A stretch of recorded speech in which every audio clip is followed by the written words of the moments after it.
Hello friends, welcome to RK tutorial. ఈనాటి వీడియోలో previous డిఎస్సిలో వచ్చినటువంటి మ్యాథ్స్ బిట్స్ మనం ఆన్సర్లు చూద్దాం. మరి మొదటి క్వశ్చన్ చూద్దాం. మొదటి క్వశ్చన్ ఏమంటే ఇక్కడ a plus b is to b plus c is to c plus a plus b is to b plus c is to c plus a is equal to 4:5:7 మరియు a plus b plus c is equal 40 అయితే C ఎంత అన్నాడు. ఇక్కడ C యొక్క విలువ ఎంత ఇక్కడ అయితే చూడండి, ఇక్కడ మనకి ఇచ్చినటువంటి మూడు నిష్పత్తులు ఉన్నాయి. ఇక్కడ ఈ మొత్తం నిష్పత్తి ఎంత ఇక్కడ 4:5:7 అనమాట. అయితే ఈ మొత్తాన్ని ఏం రాసుకోవచ్చు మనము, a ప్లస్ బి బై 4 తర్వాత is equal to b plus c by 5 రాసుకోవచ్చు. అదేవిధంగా తర్వాత సి ప్లస్ సిఏ బై 7 రాసుకోవచ్చు. మొత్తం కూడా మూడు సమానం ఉన్నాయి కాబట్టి ఆ మూడింటిని మనము ఒక స్థిర విలువ, సరే ఏదో చరరాశి మనము ఎక్స్కి మనం సమానం అనుకుందాం. మరి ఎక్స్కి సమానం అయితే ఇప్పుడు ఏమైతే ఇక్కడ ఏ ప్లస్ బి బై 4 కూడా ఎక్స్కి సమానం కాబట్టి so a plus b is equal to 4 into x ఎంత 4x అవుతుంది కదా. అదేవిధంగా b plus c by 5 equal x కాబట్టి అప్పుడు బి ప్లస్ సి ఎంత అంటే బి ప్లస్ సి ఈక్వల్ మనకు 5 ఇంటూ ఎక్స్ 5x అనమాట. అదేవిధంగా సి ప్లస్ ఏ బై 7 అంటే 7 ఇంటూ ఎక్స్ 7x అనమాట. కాబట్టి సి ప్లస్ ఏ కూడా మనకు 7xకి సమానం అవుతుంది. ఈ మూడు కలిపేద్దాం మనము. ఈ మూడు కూడితే మనకు వచ్చేది ఏంటంటే ఇక్కడ మరి ఎల్హెచ్ఎస్లో కలిపితే వస్తుంది. ఇక్కడ మనకు ఆల్రెడీ మనకు ఏ రెండు ఉన్నాయి కాబట్టి సో మొత్తం మీద 2 into a plus b plus c వస్తుంది. ఇక్కడ ఎందుకోసం అంటే a plus a 2a, b plus b 2b, c plus a 2c అనమాట, సి ప్లస్ 2c అనమాట. ఇక్కడ ఆ మొత్తాన్ని 2 కావాల్సిన బయటకు 2 వస్తుంది ఇక్కడ.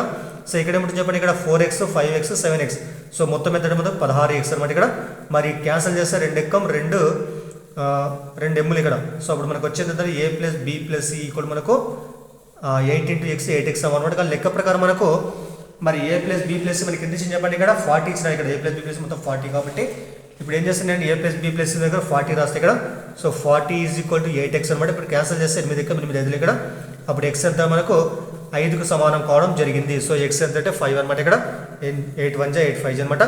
మరి మనకు అడిగింది ఏంటి ఇక్కడ మనకు సి ఎంత అన్నాడు. ఇక్కడ సి ఎంత అన్నాడు కాబట్టి ఏం చేస్తాం మనము, ఇప్పుడు చూడండి ఇక్కడ సరే దీని నుంచి మనకు ఏ ప్లస్ బి ఎంత వస్తుంది. ఇక్కడ ఏ ప్లస్ బి అంటే 4x కాబట్టి so a plus b is equal to 4x అనమాట. ఇక్కడ అయితే మనకి ఏమి ఇచ్చింది, ఇక్కడ a plus b plus c మొత్తం 40కి సమానం ఇచ్చినాడు. అదేవిధంగా అయితే మనకు కావాల్సింది సి కాబట్టి ఇక్కడ సి కావాలంటే ఏం చేస్తాం, నేను ఇక్కడ a plus b plus C నుంచి మొత్తము మరి మైనస్ ఏ ప్లస్ బి చేస్తే మనకు వచ్చేది ఏమంటే సి వస్తుంది. ఇక్కడ ఏ క్యాన్సిల్ బీబీ క్యాన్సిల్ కాబట్టి కానీ ఏ ప్లస్ బి ప్లస్ సి మొత్తం మనకి ఎంత వచ్చింది చెప్పండి, ఇక్కడ 8x వచ్చింది ఇక్కడ కాబట్టి 8x అనమాట. ఇక్కడ మరి అదేవిధంగా ఏ ప్లస్ బి అంతా ఇక్కడ మనకు 4x కాబట్టి 4x ఇక్కడ మరి 8x మైనస్ 4x అంతా 4x ఉంటుంది.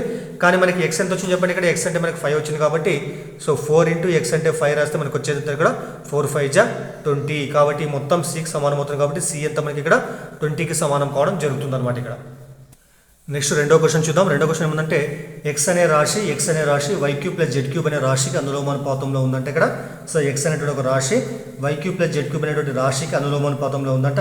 అనులోమానుపాతం అంటే అర్థమైంది, ఇక్కడ ఒక రాశి పెరిగితే మరొక రాశి కూడా పెరగాలి, లేదా ఒక రాశి తగ్గితే మరొక రాశి కూడా తగ్గాలి. అప్పుడు వాటి మధ్య సంబంధాన్ని ఏమంటారంటే అనులోమానుపాతం అంటారు ఇక్కడ. మరి సో ఎక్స్ అనేది వైక్యూ ప్లస్ జెడ్ క్యూబ్ అనేటువంటి ఈ మొత్తం ఒకటే రాశి అనమాట. ఈ మొత్తానికి అనులోమానుపాతం ఉన్నట్లయితే అనులోపతుందట. మళ్ళీ మిషన్ చెప్పారు ఇక్కడ జెడ్ ఈజ్ ఈక్వల్ టు 3 మరియు y is equal to 2, z is equal 3 మరియు వై ఈక్వల్ 2 అయినప్పుడు సో ఎక్స్ ఎంత అంటే 140 అవుతుందంట. సో జెడ్ 3 వై 2 అయితే ఎక్స్ 140కి సమానం అవుతుందంట. మరి అదేవిధంగా ఎక్స్ ఈజ్ ఈక్వల్ టు 288 మరియు వై ఈక్వల్ టు 4 అయితే జెడ్ ఎంత అని ఇక్కడ అయితే చూడండి, ఇక్కడ మనకి ఇచ్చినట్టు ఫస్ట్ కండిషన్ ఏముంది ఇక్కడ సో ఎక్స్ అనేది y cube plus z cube అనులోపతం ఉంది కాబట్టి అప్పుడు ఏం రాస్తాం మనము, so x is proportional to y cube plus z cube అని రాస్తాం అనమాట మనము. మరి ప్రపోర్షనల్ ఇక్కడ పోవాలంటే ఏం చేస్తాం మనము, ఎక్స్ ఈజ్ ఈక్వల్ టు ఒక స్థిరాశి అంటే ఒక చర్రాశి తీసుకుంటాం మనం ఇక్కడ. So k into y cube plus z cube అని రాసుకుంటాం మనము. సో ఎందుకంటే ప్రపోర్షనల్ పోవాలంటే ఒక స్థిరాంకంతో దాన్ని గుణిస్తామంట మనము. సో కేతో గుణించిన ఇక్కడ మనము. తర్వాత మరి ఎక్స్ ఎంత ఇక్కడ మనకి యాక్చువల్గా చూడండి, ఇక్కడ మరి జెడ్ 3 వై 2 అయితే ఎక్స్ ఎంత 140 కాబట్టి ఇక్కడ ఎక్స్ ఎంత 140 రాసుకుంటాం మనము. మరి కే ఈజ్ ఈక్వల్ టు ఎప్పుడు 140 చెప్పండి ఎక్స్ అనేటువంటిది వై ఈజ్ ఈక్వల్ 2 కావాలి 2 క్యూబ్ ఇక్కడ 2 క్యూబ్ అంటే ఏమొస్తుంది 8 వస్తుంది. అదేవిధంగా జెడ్ అంటే ఎంత 3 కాబట్టి 3 క్యూబ్ అంటే ఎంత 27 అనమాట. మరి 27 ప్లస్ మీద అంతా 35 అవుతుంది. ఇక్కడ కే ఇంటూ సో 35 సో ఈక్వల్ ఎంత అంటే 140కి సమానం అవుతుంది. మరి క్యాన్సల్ చేస్తే మనము 35 1 జా 35 4 జా ఇప్పుడు కే ఎంత అంటే మనకు 4కు సమానం కావడం జరిగింది. సో కే ఎంత అంటే మనకు 4కు సమానమైందనమాట.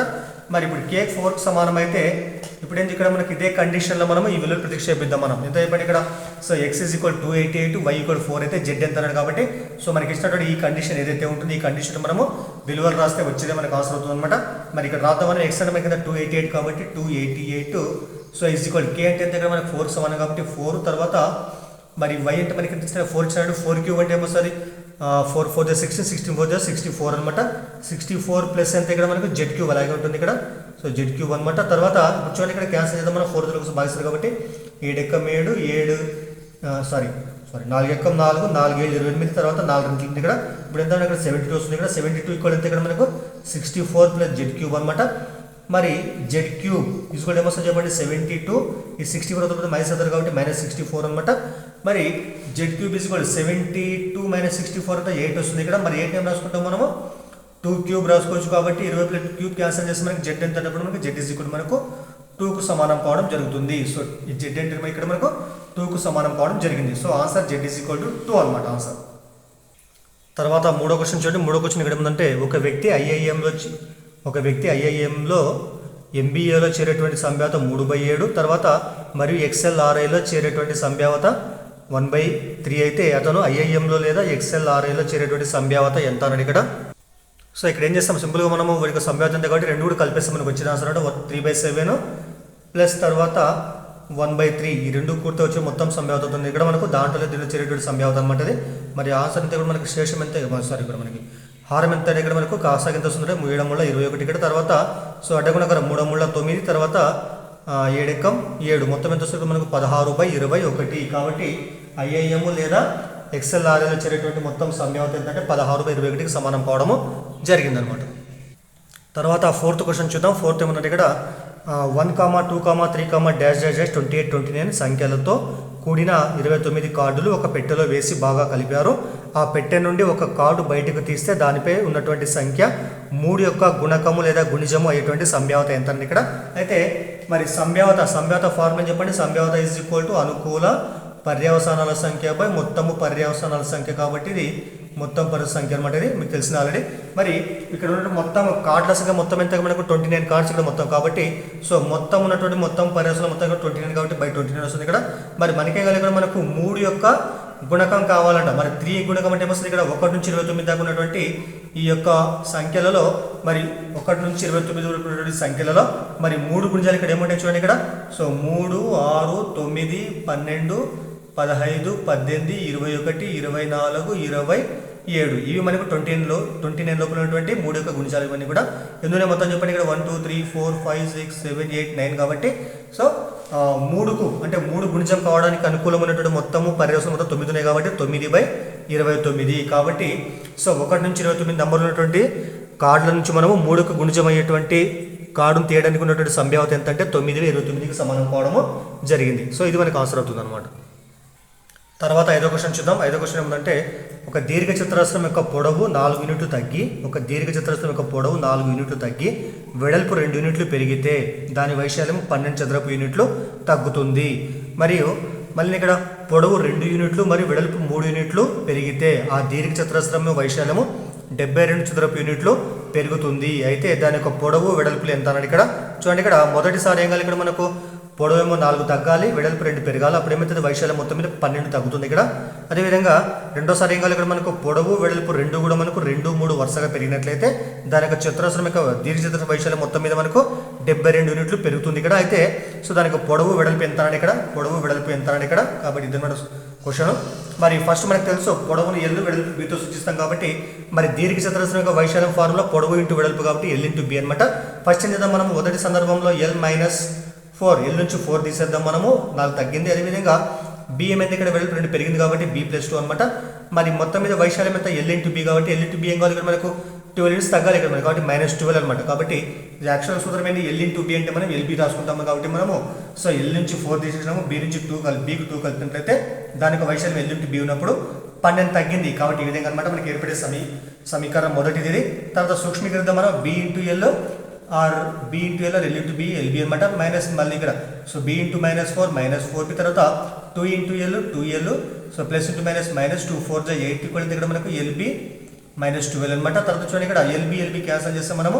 ఇక్కడ ఏముంది ఇక్కడ సో 2L -4B ఈక్వల్ ఎంత ఇక్కడ మనకు -8 ఉన్నాయి ఇక్కడ మైనస్ ఎక్కడ పోతే +8 అనమాట.